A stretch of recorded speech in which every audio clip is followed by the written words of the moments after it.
السلام علیکم ورحمۃ اللہ وبرکاتہ۔ جیسا کہ ہم نے رمضان کے حوالے سے بات کی تھی استقبال رمضان میں، اور ہم نے کہا تھا کہ انشاءاللہ ساتھ ساتھ ہم رمضان میں مزید اس کے حوالے سے بات کریں گے، اور جو ہے اپنی معلومات میں اضافہ کرتے رہیں گے کہ ہمیں مزید اپنے روزوں کو اچھا اور اجر کے لحاظ سے زیادہ کیسے کریں گے انشاءاللہ تعالیٰ، اور حقیقی معنوں میں جو روزہ ہے اس کو رکھیں گے اور اس کا اجر پائیں گے۔ تو کیونکہ روزہ صرف جو ہے وہ بھوکا پیاسا رہنے کا نام نہیں ہے ایک خاص وقت تک، بلکہ اس کے ساتھ بہت ساری چیزیں جو ہیں وہ جڑی ہوئی ہیں۔ جیسا کہ میں نے آپ کو بتایا تھا کہ یہ ایک ایسی عبادت ہے جس میں اور بھی عبادات شامل ہو جاتی ہیں۔ ہم روزے کی حالت میں ہوتے ہیں اور اسی جو ہے عبادت کی حالت میں ہم مزید عبادات بھی کر رہے ہوتے ہیں، لیکن اپنی اس محنت کو، اپنی ان عبادات کو، ان کے اجر کو بچانے کے لیے ضروری ہے کہ ہم کچھ آداب ہیں، کچھ اصول ہیں، ان کو جو ہے اپنے ذہن میں رکھیں اور ان پہ عمل کریں، اور ان چیزوں سے بچنا ہے جو ہمارے اجر کو ضائع کر دیں گے اور ہماری محنت کو ضائع کر دیں گے۔ اور حقیقی روزے کے لیے جو ہے، جو اعضاء کو، ہمارے جسم کے اعضاء کو گناہوں سے روکتا ہے، 6 آداب جو ہیں میں آپ کو بتاؤں گی جن کو آپ نے ملحوظ خاطر رکھنا ہے، ورنہ کیا ہوگا؟ ورنہ روزے کا اجر کم اور ضائع بھی ہو سکتا ہے۔ ٹھیک ہے، تو اس میں سب سے پہلے جو ہم بات کریں گے وہ ہے روزے کے دوران نگاہ کا روزہ۔ تو آپ نے اپنی نگاہوں کا بھی روزہ رکھنا ہے۔ اس سے کیا مراد ہے؟ اس سے مراد یہ ہے، پہلا ادب یہ ہے کہ نظر نیچی رکھو۔ جن چیزوں کی طرف نگاہ ڈالنا اللہ تعالیٰ کو ناپسند ہے، ان کی طرف نگاہ کو نہ جانے دیں۔ جن چیزوں کو دیکھنے سے دل بھٹکتا ہو اور اللہ کی یاد سے غفلت طاری ہوتی ہو، ان کو نہیں دیکھنا۔ نبی صلی اللہ علیہ وآلہ وسلم نے فرمایا، نظر ڈالنا یعنی کہ ایسی چیزوں پر جن سے اللہ نے روکا ہے، فرمایا نظر شیطان کے تیروں میں ایک زہر میں بجھا ہوا تیر ہے۔ جو کوئی اللہ کے خوف سے نگاہ بد سے رک جائے، اللہ تعالیٰ اس کے دل میں ایمان کی حلاوت کا مزہ عطا کرے گا۔ حضرت جابر روایت کرتے ہیں، نبی صلی اللہ علیہ وآلہ وسلم نے فرمایا، 5 چیزیں ایسی ہیں جن سے روزہ ٹوٹ جاتا ہے۔ ایک جھوٹ، دوسرے غیبت، تیسرے چغلی، چوتھے جھوٹی قسم، اور 5ویں شہوت کی نظر۔ تو ہمیں ان سب چیزوں سے بچنا ہے، ان کے اوپر ہم آگے بات کریں گے، لیکن ابھی فی الحال جو بات ہو رہی ہے وہ نگاہوں کی حفاظت کے بارے میں ہے۔ ٹھیک ہے، تو آپ نے روزہ رکھ کے اپنی نگاہوں کی حفاظت بھی کرنی ہے۔ عورتیں غیر مرد کو اور مرد غیر عورتوں کو نہیں دیکھیں۔ پہلی نظر اس کا گناہ نہیں، معاف ہے، مگر ارادتاً جو ہم نظر ڈالیں گے اور پھر اس میں اگر کوئی سوچ بھی ساتھ کار فرما ہوئی تو پھر اس پہ ہماری پکڑ ہوگی، ہمارا گناہ ہوگا۔ تو ہمیں اپنی نظروں کی حفاظت کرنی ہے، اور اگر نظر پڑ جائے ایسی چیزوں پر جن سے فتنہ گناہ میں پڑنے کا اندیشہ ہے، تو ہمیں اپنی نظروں کو پھیر لینا چاہیے، جھکا لینا چاہیے، اور پھر جو ہے اللہ کی خاطر جو ایسا کرے گا اسے ایمان کی حلاوت، اللہ تعالیٰ کی طرف سے اس کے ایمان بڑھے گا، اور اس کے اندر جو ہے وہ اللہ تعالیٰ اس کی باقی برائیوں سے بھی اس کو بچائے گا۔ دیکھیں، نظر سے ہی انسان جو ہے وہ پہلے دیکھتا ہے اور پھر گناہ کی طرف جاتا ہے۔ ٹھیک ہے، تو جیسے اس میں ہم کیسے بچ سکتے ہیں؟ اس دوران اپنی نگاہوں کی حفاظت کا ہم نے خاص خیال رکھنا ہے۔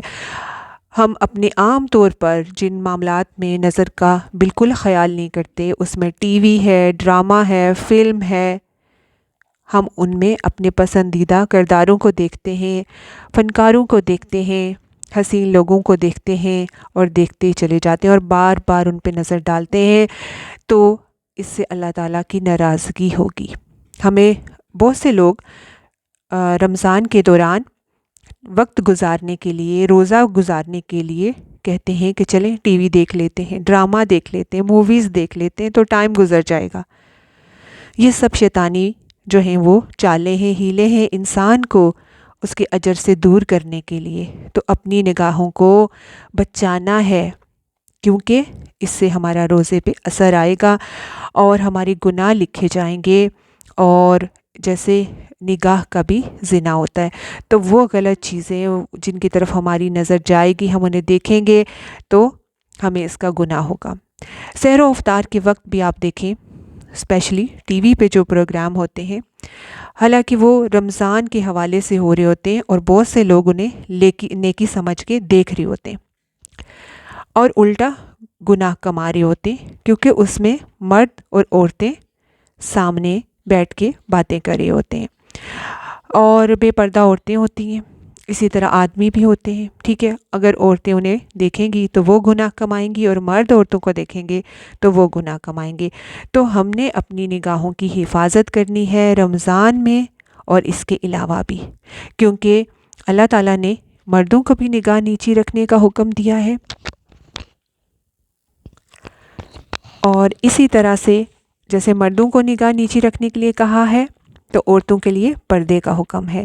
اور نگاہوں کے لیے، عورتوں کے لیے، نظروں کے لیے ہم دیکھتے ہیں سورہ رحمان میں جیسے جنت کی جو عورتوں کے بارے میں بتایا گیا ہے تو وہ نگاہیں نیچی رکھنے والی، جھکا کے رکھنے والی ہیں. تو اللہ تعالیٰ کو جو ہے ہماری نگاہوں کا جھکانا، اللہ کی خاطر نظروں کو بچانا پسندیدہ ہے. تو ہمیں کیا کرنا ہے کہ ان چیزوں پر نگاہ نہیں ڈالنی جن سے گناہ کا اندیشہ ہے، جن کو دیکھنا اللہ نے ناپسند کیا ہے، اور اپنی نظروں کو بچانا ہے، کیونکہ ان سے انسان گناہ میں پڑ جاتا ہے اور اپنے روزے کے اجر کو ضائع کر بیٹھتا ہے. تو ایک اس حوالے سے ہمیں نگاہ کا بھی روزہ رکھنا ہے، رمضان کے دوران بھی اپنی نگاہوں اور اس کے بعد بھی اپنی نگاہوں کی حفاظت کرنی ہے تاکہ ہماری نیک اعمال ضائع نہ ہو. پھر اس کے بعد دوسری بات زبان کا روزہ ہے. دوسرا ادب یہ ہے کہ زبان سے بیہودہ بات نہ ہو، جھوٹ نہ بولیں، غیبت نہ کریں، چغلی نہ کھائیں، فحش گفتگو نہ کریں، ظلم کی بات نہ کریں، جھگڑا نہ کریں، کسی کی بات نہ کاٹیں. تو زبان کا روزہ یہ ہے کہ خاموش رہیں، ان گناہوں سے بچیں اور اسے اللہ کی یاد اور تلاوت قرآن میں مشغول رکھیں. جیسے دیکھیں ہم زبان سے تلاوت کریں گے اور اس میں مشغول رہیں گے، تو اسی طرح دیکھیں کہ اپنی نگاہوں کو جب ہم ایسی چیزوں پہ لگائیں گے، قرآن کو پڑھیں گے تو نگاہوں کو کیا دیکھنے کو ملے گا؟ قرآن کے الفاظ. تو اسی طرح جب زبان کو ہم تلاوت پہ لگائیں گے، مشغول رکھیں گے تو ہماری زبان بری باتوں سے بچ جائے گی. تو اس میں کیا ہے، سفیان ثوری کہتے ہیں کہ غیبت سے روزہ ٹوٹ جاتا ہے. مجاہد نے کہا کہ دو چیزوں سے روزہ ٹوٹ جاتا ہے، ایک غیبت، دوسرے جھوٹ. نبی صلی اللہ علیہ وآلہ وسلم نے فرمایا روزہ ڈھال ہے گناہوں سے بچاؤ کے لیے. تم میں سے کوئی روزے سے ہو تو فحش بات نہ کرے اور فضول گوئی نہ کرے، نہ چیخے، اور اگر کوئی گالی دے یا لڑنے پہ اتر آئے تو کہہ دے کہ میں روزے سے ہوں. تو دوسرا جو آداب ہے، دوسرا ادب جو ہے وہ زبان کا روزہ ہے. تو اس میں ہم نے دیکھنا ہے کہ ہم نے اپنی زبان سے کوئی غلط بات، بیہودہ بات نہیں کرنی. بیہودہ بات میں کچھ بھی غلط بات ہے، ہر وہ بات بیہودہ ہے جو فضول ہے، جو غلط ہے، چاہے وہ جھوٹ ہے، چغلی ہے، فحش گفتگو ہے، سب فضول بات جو ہے. ٹھیک ہے، تو ایسی بات زبان سے نہ نکالیں. جھوٹ نہیں بولنا، کیونکہ آپ کو پتہ ہے کہ جھوٹ بھی گناہ میں ہے اور جو ہے اس کے اوپر بہت پکڑ ہے، منافق کی نشانیوں میں سے ہے. تو جھوٹ سے بچنا ہے، اجر میں بہت کمی ہو جائے گی. اپنے روزے کو بچانا ہے، زبان کا روزہ رکھنا ہے، بیہودہ باتیں نہیں کرنی، جھوٹ نہیں بولنا اور غیبت نہیں کرنی. کیونکہ ہمارے ہاں غیبت کو تو کوئی گناہ سمجھا ہی نہیں جاتا. جب بیٹھتے ہیں تو کسی کی پیٹھ پیچھے برائی کر لیتے ہیں اور خیال تک نہیں ہوتا کہ یہ غیبت ہے، اور غیبت کرنے والا جو ہے وہ اپنا مردہ بھائی کا گوشت کھانے کے برابر ہے. تو اس سے بچنا ہے، غیبت نہیں کرنی. اسپیشلی لوگ جو ہے وہ موبائل پہ بہت زیادہ ایک دوسرے کے بارے میں بات کرتے ہیں، شروع ہوتا ہے اور کیا حال ہے اس سے، اور پھر سب باتیں ایک دوسرے کی جو بھی کسی کی سے متعلق معلومات ہوتی ہیں غیبت سے وہ شیئر کر لی جاتی ہیں اور کہا جاتا ہے ہم تو شیئر کر رہے تھے یا ڈسکشن کر رہے تھے وغیرہ وغیرہ. تو یہ سبھی غیبت میں آتا ہے. وہ باتیں جو ہم کسی انسان کے منہ پہ نہ کہہ سکیں اس کی پیٹھ پیچھے کسی سے کریں تو وہ سب اس کی غیبت برائی میں آتا ہے. پھر اس کے علاوہ جو ہے چغلی نہیں کرنی. چغلی وہی بات جو آپ کسی کی بات کسی تک پہنچاتے ہو. تو چغل خور بھی جنت میں نہ جائے گا. تو کسی کی چغلی نہیں کرنی. رمضان میں جب بھی بات کریں سوچ سمجھ کے کریں اور ہمیشہ بات کرتے ہو سوچ سمجھ کے کریں. کہیں جھوٹ تو نہیں, کہیں غیبت تو نہیں, کہیں یہ چغلی تو نہیں. اور فحش گفتگو جو ہے وہ تو نامناسب گفتگو اور ایسی گفتگو جسے ہم لوگوں کے سامنے کر کے ہماری عزت میں مزید کمی ہوتی ہے. اور ظلم کی بات نہیں کرنی. کسی کے متعلق جو ہے کسی پہ ظلم کے حوالے سے بات نہیں کرنی. کسی کے لیے برا نہیں پیچھے سے کرنا. جھگڑا نہیں کرنا روزے کی حالت میں. حالانکہ دیکھا گیا ہے روزے کی حالت میں بہت لوگ جو ہیں وہ جھگڑتے ہیں, چھوٹی چھوٹی باتوں پہ لڑائی جھگڑا شروع کر لیتے ہیں. تو زبان کا روزہ جو ہے ہم نے خاموش رہنا ہے. جیسے نبی صلی اللہ علیہ وآلہ وسلم نے کہا کہ اگر کوئی تمہیں گالی دے یا لڑنے آئے تو کہہ دو کہ میں روزے سے ہوں. تو روزے کی حالت میں آپ اپنے آپ کو جب بھی آپ کو غصہ آئے, کوئی زبان سے کچھ برا نکلنے لگے تو خود کو روک لیں کہ میں روزے سے ہوں اور میں نے اپنی زبان سے بھی کچھ غلط نہیں نکالنا. تو دوسرا ہمارا جو ادب تھا وہ یہ تھا کہ اپنی زبان کو غیبت, چغلی, جھوٹ, فحش کلام سے, ظلم کی بات سے, جھگڑا نہیں کرنا اور ان سب باتوں سے بچانا ہے. اپنی زبان کو اچھے کلمات کے ساتھ, اچھی باتوں کے ساتھ رکھنا ہے. دوسروں کے ساتھ اچھے اخلاق سے بات کرنی ہے. اچھی بات بھی آپ کا بہترین صدقہ ہوتا ہے. اور اس کے علاوہ تلاوت قرآن, تسبیحات, اس میں اپنی زبان کو رکھیں گے, مشغول رکھیں گے تو آپ کا روزہ بہترین روزہ ہوگا. پھر اس کے بعد جو ہے وہ آ گیا کان کا روزہ. تیسرا ادب جو ہے وہ ہے کان کا روزہ. تو کان کے روزے میں ہم دیکھتے ہیں کہ یہ کیا ہے, اس میں ہے کہ جن باتوں کو دیکھیں زبان سے نکالنا حرام ہے نا, ان کو سننا بھی حرام ہے. اسی وجہ سے اللہ تعالیٰ نے کانوں سے جھوٹ سننے والوں اور حرام کا مال کھانے والوں کا ساتھ ساتھ ذکر کیا ہے. جیسے سورۃ المائدہ میں ہے, یہ کان لگا کر جھوٹ سننے والے اور حرام کا مال کھانے والے ہیں. اسی طرح پھر اس میں سورہ المائدہ میں ارشاد فرمایا 63 آیت میں, کیوں ان کے علماء اور مشائخ انہیں گناہ کی بات کہنے اور حرام کھانے سے نہیں روکتے. تو یہ پھر غیبت سننا اور خاموش رہنا بھی حرام ہے. اللہ تعالیٰ فرماتا ہے پھر تو تم بھی انہی کی طرح ہوئے. اس لیے نبی صلی اللہ علیہ وآلہ وسلم نے فرمایا غیبت کرنے والا اور سننے والا دونوں گناہ میں برابر کے شریک ہیں. تو کان کے روزے میں کیا جاتا ہے, جیسے غیبت ہے نہیں سننی. کوئی کر بھی رہا ہو تو کہیں ہم روزے سے ہیں, ہمارے اعمال ضائع ہو جائیں گے کیونکہ ہم مروت میں سن لیتے ہیں. تو اس کو بھی جو ہے گنہگار کر رہے ہوتے ہیں اور خود کو بھی کر رہے ہوتے ہیں اور اپنا اجر کھو رہے ہوتے ہیں. تو اس کے بھی عمل کو بچائیں اور اپنے عمل کو بھی بچائیں. خود بھی غیبت نہیں کرنی اور نہ کان سے سننی ہے. چغلی, پھر چغلی اسی میں آ جاتا ہے سننا, وہ بھی مت سنیں. کہیں ہم روزے سے ہیں, ہمارا اجر, اور حکمت اور محبت سے کہی ہوئی بات کچھ بری نہیں ہوتی. پھر اسی طرح سے فحش باتیں کان سے سننا, غلط باتیں سننا. اس میں آپ دیکھیں فحش باتیں بہت ساری ہیں, فلم ہے, ڈرامہ ہے اور میوزک ہے. اس میں خاص طور پہ فلموں میں کیا ہوتا ہے, سب فحش باتیں میوزک ڈراموں میں. اور ویسے بھی وہ ایک حرام کام ہے جو اللہ تعالیٰ نے منع فرمایا ہے. تو ہم اس کو دیکھیں گے, ہمارا وقت کا ضیاع, ہماری نگاہوں کا دیکھنا, اس سے ہمارے اجر میں کمی, ہمارے کانوں سے سننا اس میں اجر میں کمی. تو لہٰذا ہمیں اپنے کان کو بھی روزے کے دوران ان چیزوں سے بچانا ہے تاکہ ہمارا روزہ بہترین روزہ ہو اور ہمارے اعمال بچ جائیں. اور یہ صرف رمضان ہی کے لیے نہیں ہے, اللہ تعالیٰ نے ہر دن ہر وقت کے لیے یہی باتیں ہم سے چاہی ہیں. ٹھیک ہے. پھر اس کے بعد دیگر اعضاء جاتے ہیں.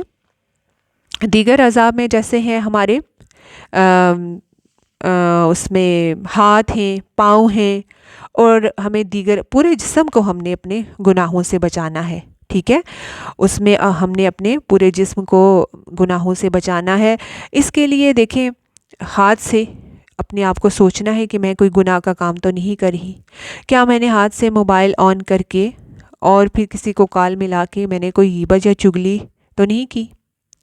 کیا میں نے اسی ہاتھ سے کوئی میوزک تو نہیں پلے کیا؟ کیا میں نے اٹھ کے چل کے کچھ ایسا کام تو نہیں کیا جو اللہ کو پسند نہ تھا؟ اسی طرح ہم اپنا پورا جائزہ لیں گے کہ ہمارے پورے اعضاء بھی اسی طرح اللہ کے فرما بردار ہیں یا نہیں. ٹھیک ہے؟ تو ہم نے اور دیکھیں پھر ہمارا اگر ہم بازار گئے یا ہم کہیں باہر گئے تو کیا ہم نے اللہ کے حکم کے مطابق اپنے آپ کو ڈھانپا؟ رمضان کے دوران کیا ہم نے اللہ تعالیٰ کی اپنے جسم کے اوپر بھی پوری جو ہے وہ اس کی حکم کی پاسداری کی؟ کیونکہ بہت ساری خواتین رمضان کے دوران روزے کی حالت میں مالز میں اور جگہوں پہ پھری ہوتی ہیں اور دوپٹہ کبھی ہوتا نہیں یا پھر گلے میں ہوتا ہے اور لباس بھی ایسا ہوتا ہے کہ پورا جسم جو ہے وہ اس کی نظر آ رہا ہوتا ہے. تو ہمیں ایسے چیزوں سے بچنا ہے. ہمیں اپنے آنکھ کو، زبان کو، کان کو اور پورے جسم کے اعضاء کو بچانا ہے. ٹھیک ہے؟ پھر اس کے بعد جو ہے یہ ہمارے 4 جو آداب تھے، اس کے بعد ہمارا جو 5واں ادب ہے وہ کیا ہے کہ رزق حلال، کہ افطار کے وقت جو ہے حلال کھانا ہم نے کھانا ہے. ٹھیک ہے نا؟ اور افطار کے وقت ایسے کھانے سے بچو جس کے بارے میں حرام ہونے کا بھی شبہ ہو. اگر دن بھر تو وہ کھانا بھی نہ کھایا جو حلال ہے اللہ کے لیے. ٹھیک ہے؟ اور افطار اگر ہم نے حرام کھانے سے کیا تو روزہ کیا ہوا؟ ایسے روزے دار کی مثال ایسی ہے جیسے ایک شخص محل تعمیر کرے مگر پورے شہر کو منہدم کر دے. پھر اسی طرح اگر ضرورت سے زیادہ کھایا جائے تو حلال کھانا بھی روح کے لیے مضر ہوتا ہے. اس لیے روزہ جو ہے وہ کھانا کم کرنے کی تربیت کرتا ہے. تو جو ہے ہمارا دین بھی جو ہے وہ ہمیں سکھاتا ہے کہ ہم کم کھانا کھائیں اور پاک اور پاکیزہ طیب حلال چیزیں کھائیں. اور پھر یہ کہ اتنا زیادہ بھی نہ کھائیں کہ پھر اس کے بعد ہماری طبیعت بوجھل ہو جائے. ظاہر ہے کہ روزے کا مقصود تو خالی پیٹ رہنا اور خواہش نفس کو قابو میں رکھنا ہے تاکہ نفس میں تقویٰ پیدا ہو. اب اگر کوئی صبح سے شام تک تو معدہ خالی رکھے پھر لذیذ کھانوں سے پیٹ بھر لے تو نفس کی خواہشات اور لذتیں دوبالا ہو جائیں گی اور ایسی خواہشات بھی بیدار ہو جائیں گی جو روزہ نہ رکھتا تو نہ ابھرتی. بہتر یہ ہے کہ رات کو بھی اپنا پیٹ اتنا خالی رکھیں کہ تہجد اور دیگر وظائف میں آسانی ہو، شیطان دل کے پاس نہ آنے پائے. اور اگرچہ صرف پیٹ کا خالی رکھنا بھی کافی نہ ہوگا جب تک کہ وہ اپنی فکر اور ارادہ کو اللہ کے علاوہ ہر مقصود سے خالی نہ کرے انسان. تو کھانا ہے سحر و افطار میں لیکن اتنا نہیں کہ پھر آپ کی طبیعت بوجھل ہو جائے اور پھر آپ اپنی عبادات میں کم ہو جائیں. اور پھر اس کے علاوہ حلال کھانا ہے، اگر حرام سے ہم روزہ افطار کریں گے تو سارا جو ہے وہ اجر ہی ضائع ہو جائے گا. پھر اس کے بعد جو آخری ہمارا جو ہے چھٹا جو ہے وہ ادب روزے کے لیے ہم نے کیا رکھنا ہے وہ ہے کہ روزہ افطار کرنے کے بعد خوف و امید کی کیفیت طاری ہو. امید رکھے کہ اللہ تعالیٰ اس کا روزہ قبول کرے گا اور اسے مقربین میں شامل کرے گا، اور ساتھ ہی دل میں ڈرے کہ کہیں ایسا نہ ہو اس کا روزہ قبول نہ ہو اور وہ اللہ کے کہیں غضب کا مستحق نہ ٹھہرے. وہ اللہ سے دعا کرے. حقیقت یہ ہے کہ ہر عبادت سے فارغ ہونے کے بعد ہماری یہی کیفیت ہونی چاہیے، خوف اور امید کی، اللہ سے امید اور ڈر بھی. یہ روزے کے وہ 6 آداب ہیں جو ہمیں ملحوظ رکھنے ہیں جن سے روزہ حقیقی معنوں میں روزہ ہوگا. اور رسول اللہ صلی اللہ علیہ وآلہ وسلم نے فرمایا روزہ ایک امانت ہے، ہر ایک کو اپنی امانت کی حفاظت کرنی چاہیے. جب آپ نے یہ آیت پڑھی کہ ان اللہ یأمرکم ان تؤدوا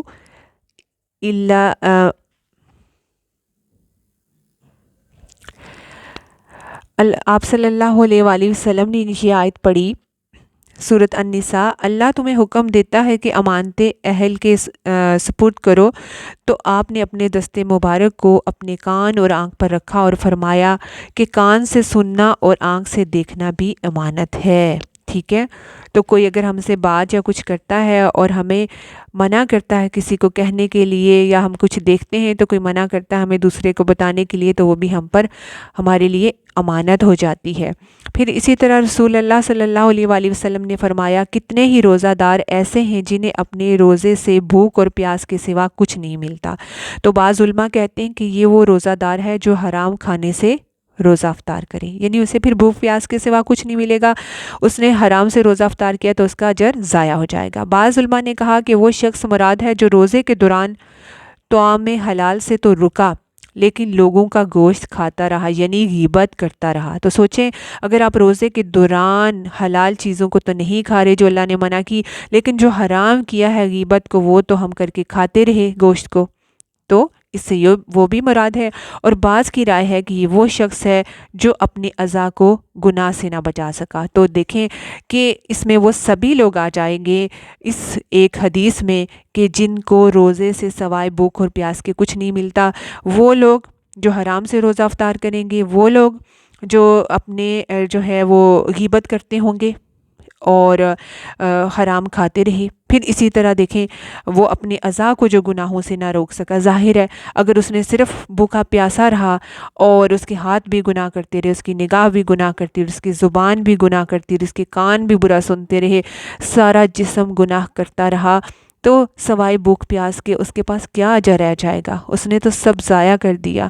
کیونکہ دیکھیں، روزے کا اجر ملنا ایک الگ بات ہے، لیکن اگر اس کے ساتھ آپ گناہ کرتے جاتے ہیں تو آپ کی نیکیاں ختم ہوتی جائیں گی۔ جیسے آپ نے نیکیوں کے بیگ میں ایک سوراخ کر لیا اور اس میں سے نیکیاں نکل کے گرتی رہی، تو کیا بچے گا شام تک؟ ٹھیک ہے، تو ہم نے کوشش کرنی ہے اپنے روزے کو جو اتنی محنت سے ہم رکھتے ہیں، پھر اس کے دوران بہت ساری عبادات بھی ہم کرتے ہیں، تو ان سب کو، ان کے اجر کو بچانا ہے، شیطان کے پھندوں سے نکلنا ہے، ان سے بچنا ہے، اپنی نگاہ کو، زبان کو، کان کو، ہاتھوں کو، پورے جسم کو اللہ کی راہ پہ لگانا ہے اور شیطانی رستوں سے بچانا ہے، حرام کاموں سے بچانا ہے۔